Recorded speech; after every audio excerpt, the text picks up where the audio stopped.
Dear students, welcome to another video series on programming concept using C. Today's topic is storage classes in C. Myself Niladri Shekhar Pak. I am working as an assistant professor at Computer Science and Engineering Department at Greater Kolkata College of Engineering and Management, JIS Group. The college is situated at Baruipur. So what is C storage classes? In C language, each variable has a storage class, which decides the following things. Number one is scope, that is where the value of the variable would be available inside the program. The next one, default initial value, that is if we do not explicitly initialize that variable, what will be its default initial value. The next one is lifetime of that variable, that is how long it will exist. So apart from this, moreover, a variable storage classes tells us where the variable would be stored, what will be the initial value of the variable, if initial value is not specifically assigned, what is the scope of the variable, that is in which functions the value of the variable would be available, and what is the life of the variable, that is how long would be variable exist. So if we do not specify the storage class of a variable in its declaration, the compiler will assume a storage class depending on the context in which the variable is used. Thus, variables have certain default storage classes. So the following storage classes are most often used in C programming. Number one is automatic, next one is extern, third one is static, and the fourth one is the register. So what is the automatic variable? Variables defined with auto storage class are local to the function block inside which they are defined. What are its default initial value? Any random value, that is garbage value, and the lifetime till the end of the function or method block where the variable is defined. So the features of a variable defined to have an automatic storage class are under. So we will see that a variable declared inside a function without any storage class specification is by default an automatic variable. So they are created when a function is called and are destroyed automatically when the function's execution is completed. Automatic variables can also be called local variables. Why? Because they are local to a function. By default, they are assigned garbage value by the compiler. So this is an example of automatic storage classes. As you can see that hash includes, this is the header file. This is void main. Next in detail is the variable name. And this is int is the data type. Or we can write it as auto in details. So by default it will take int. By default it will take auto. So we may not require to write the auto. Next one is external or global variable. What is the scope? Global, that is everywhere in the program. So these variables are not bound by any function. They are available everywhere. So what is the default initial value? The default initial value is 0. Basically, external variables differ from those we have already discussed in their scope as is global, not local. External variables are declared outside all functions, yet are available to all the functions that care to use them. So what is the lifetime? Till the program does not finish its execution, you can access global variable, or we can access global variable. A variable that is declared outside any function is a global variable. Global variables remains available throughout the program execution. By default, initial value of the global variable is 0. One important thing to remember about global variable is that Their values can be changed by any functions in the program. So now we'll do a C program where a global variable had been used. Okay. So let's start the C program. So let's do the C program where global variable had been used. I will go first file new source file. Okay. So hash include, sorry, okay, hash include stdio.h. Okay. Next hash include conio.h. Next we will take the global variable. Okay. So int number. Okay.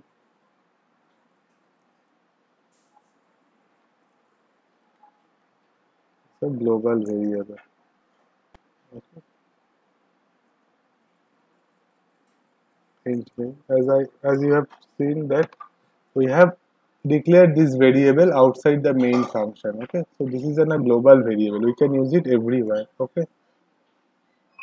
So now number is equals to suppose 10. Okay. Next we will print so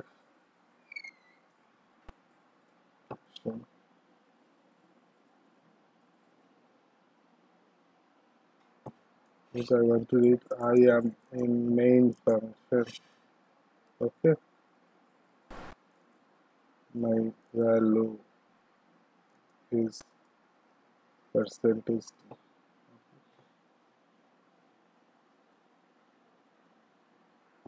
The value of number will be printed. Okay.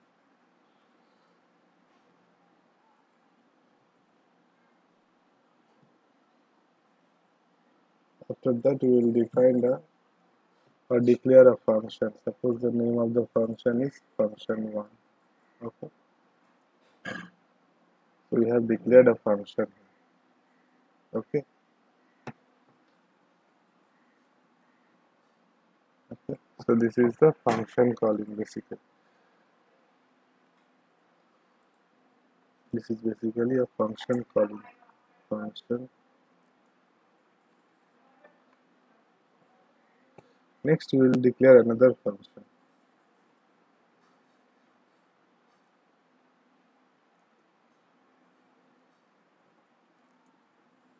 We will learn later how to declare these functions or else. Okay. So this is the end of the function. Sorry, end of the main function. Okay. So one thing I want to mention you that these are the functions. Okay. This is the main function, and within this main function we have called two functions, function 1 and 2. Always remember that within the main function we can declare or we can call multiple functions, but we cannot define inside the main function, or we cannot define any function within any function. Okay. So we have to define these two functions outside the main function. Okay. So this is outside the main function. We will declare it now. Okay. So the number of the value of the number variable will be now 20. Okay. So I will enter if I print that I am in function main. Okay. Sorry, function fun1. Value is percentage d. Okay. So comma number. So this is the end of the function.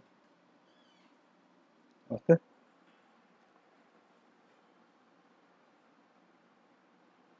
Okay. So this is the another function. Okay. So next we will declare the function 2 or define. Okay. Suppose we will print just printf.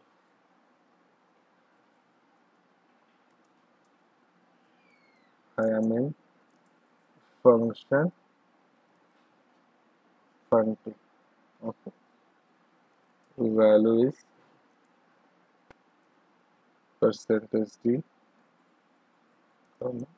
number. Okay, so hash input str dot is kanaya dot is int number, int main number equals to 10, printf. I am in main function. Okay, my value is, okay, a value has been printed. Okay, so as you can see that the value of number is, or the number has stored 0. Okay, and it has been declared as global, so it will print here 10. Okay, after that we have called function 1 and function 2. Okay, so what is the purpose of this function 1? It will store number, the value of number as 20, and after that it will print as number. Okay, so it will print, I am in function fun1 and my value is 20. It will be print 20. Okay. But in case of fun2, if it was not a global variable, if int number is not a global variable, it will print 10. Okay, as fun2 is another function. Okay, and function 1 and function 2 has no relation basically. But though the number is a global variable and function 2 is called after the function 1. Okay, so during the function 1 the value of number become 20. Okay, so in case of function 2 also it will print 20. Okay, so let's run the program.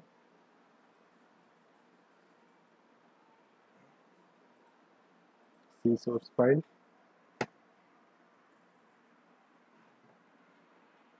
Okay, so if we run the program,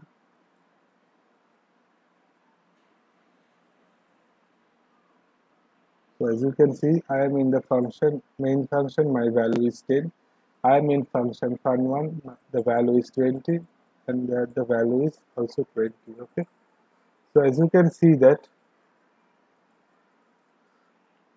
basically here the 10 will be printed. Okay, in case of function 1, the value of number becomes 20, but as fun2 is a different function, if the number is not a global variable, it will print I am function 2, value is 10.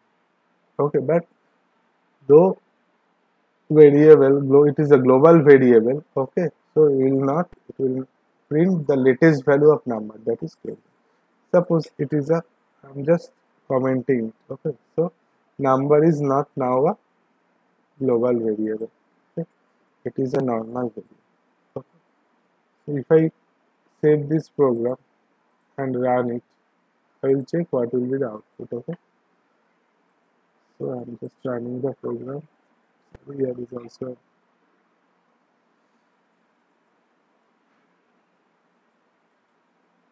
okay.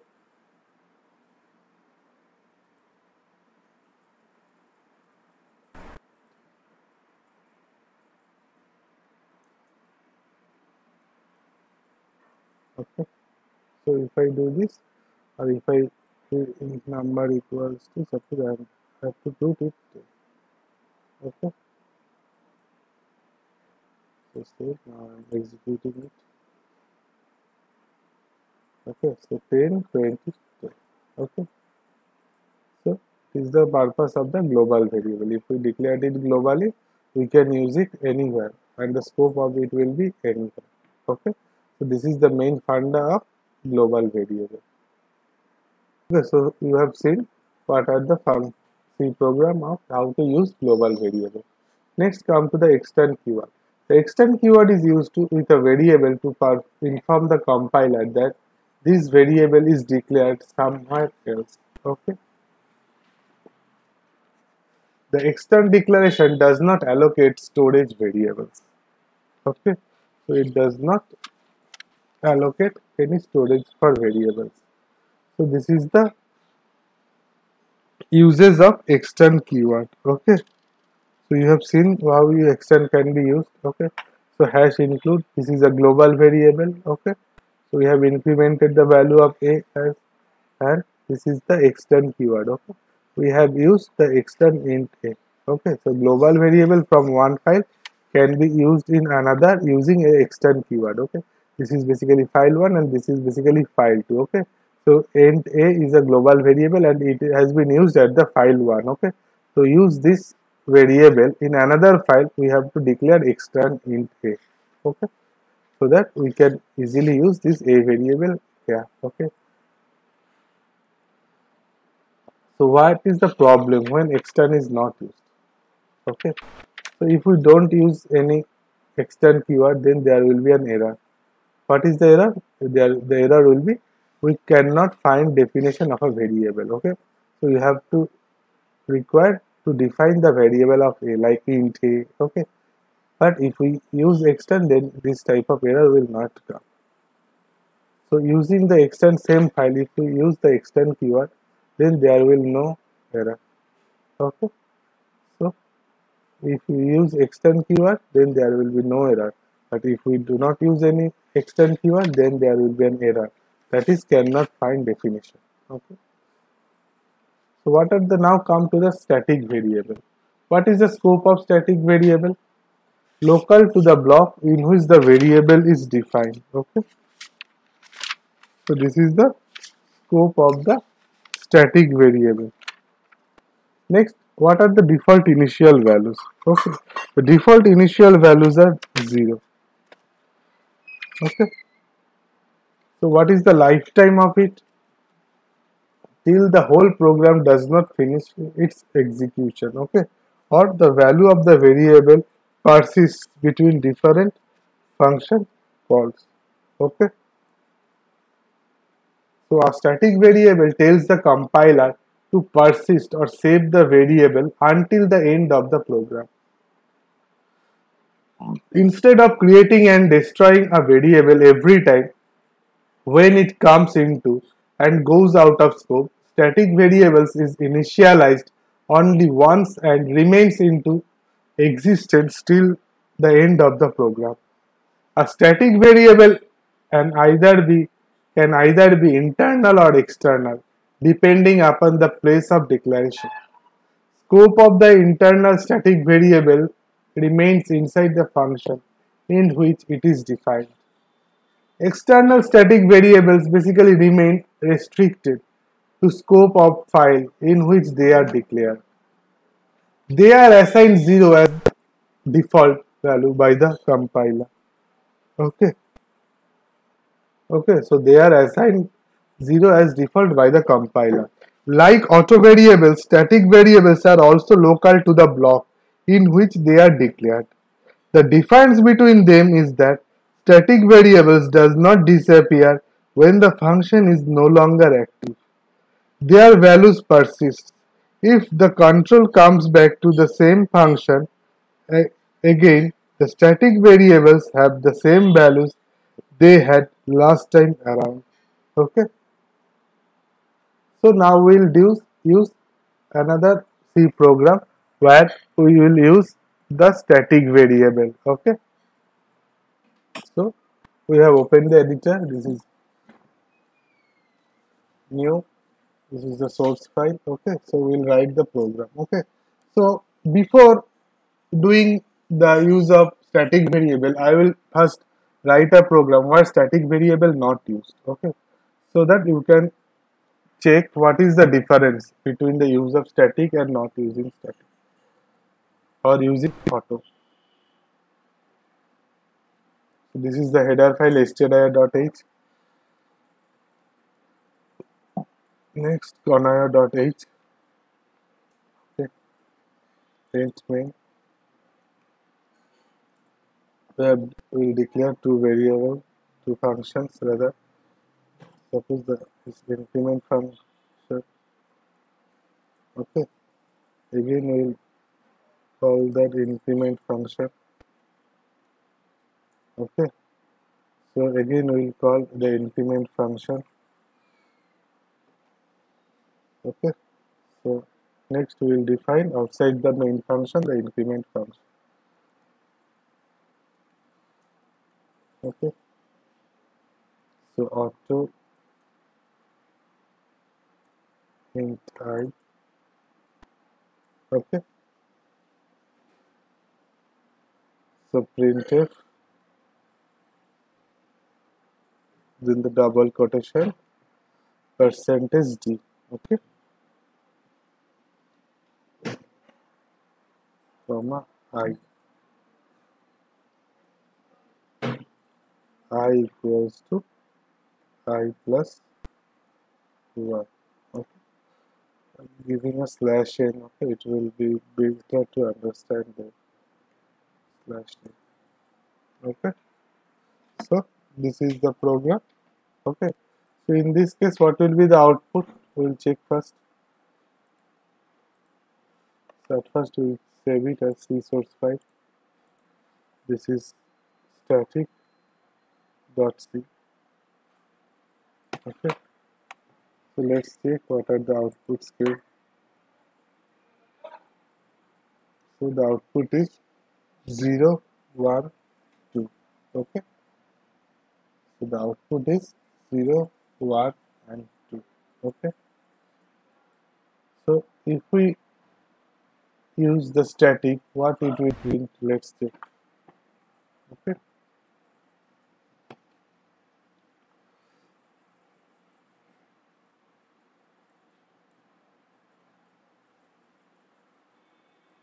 so I think it's a static int. Okay, saving the program. Let's check what happens. Okay, there also you can see that it will print 0, 1, and 2. Okay, so in the above example, when variable I,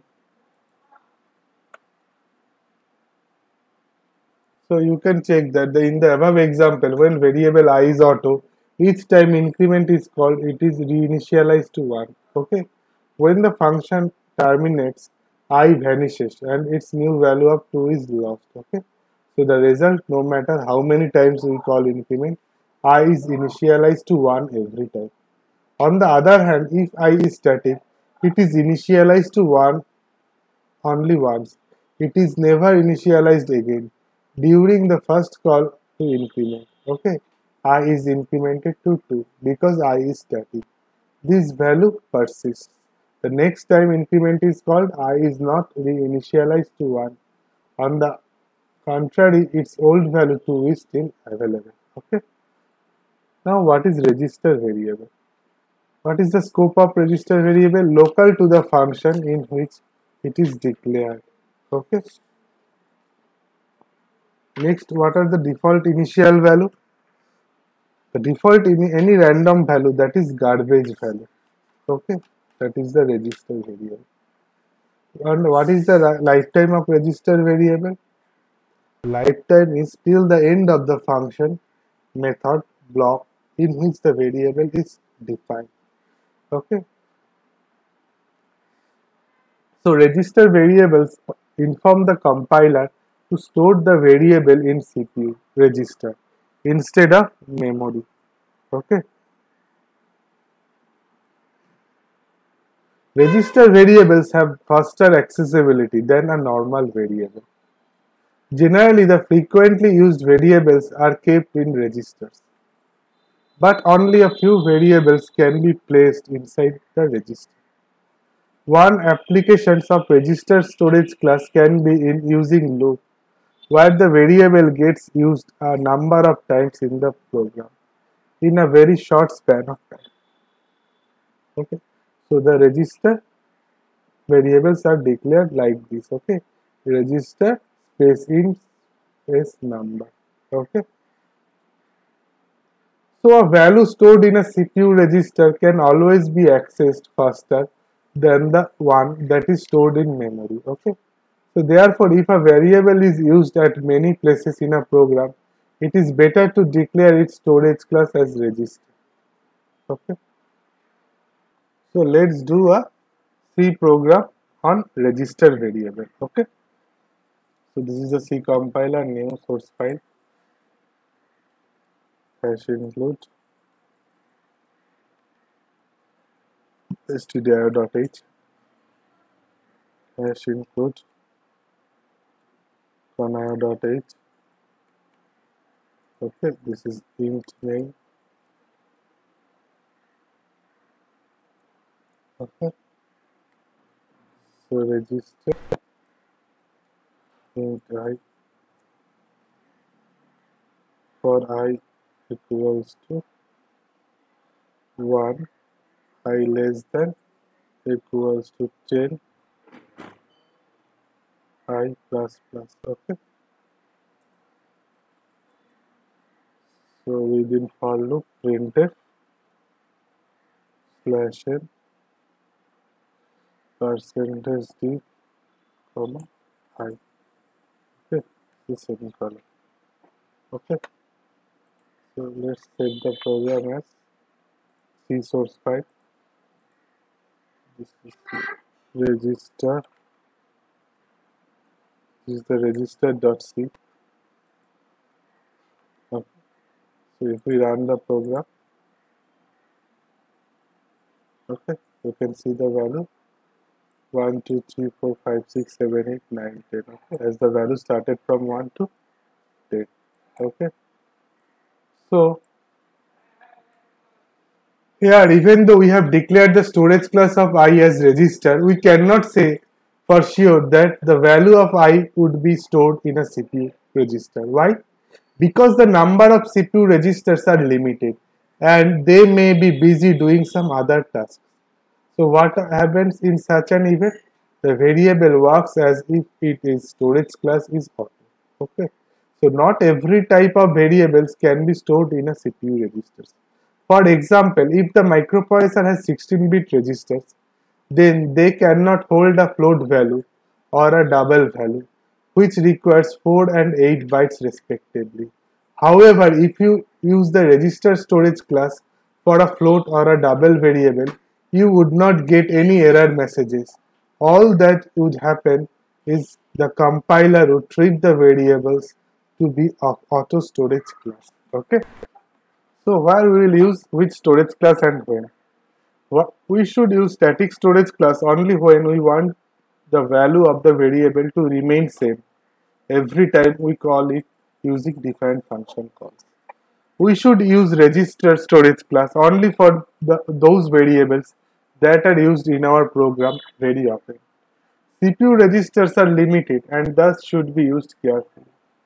We should use external or global storage class only for those variables that are being used by almost all the functions in the program. If we do not have the purpose of any of the above mentioned storage classes, then we should use the automatic storage class. So students, this is all about storage classes in C programming languages. Okay. So this is very important for doing any types of taking variable. Okay. If you have liked my video, you can subscribe my channel or like my video. Or if you have any doubt, any query, you can write on the comment section of the video. Okay.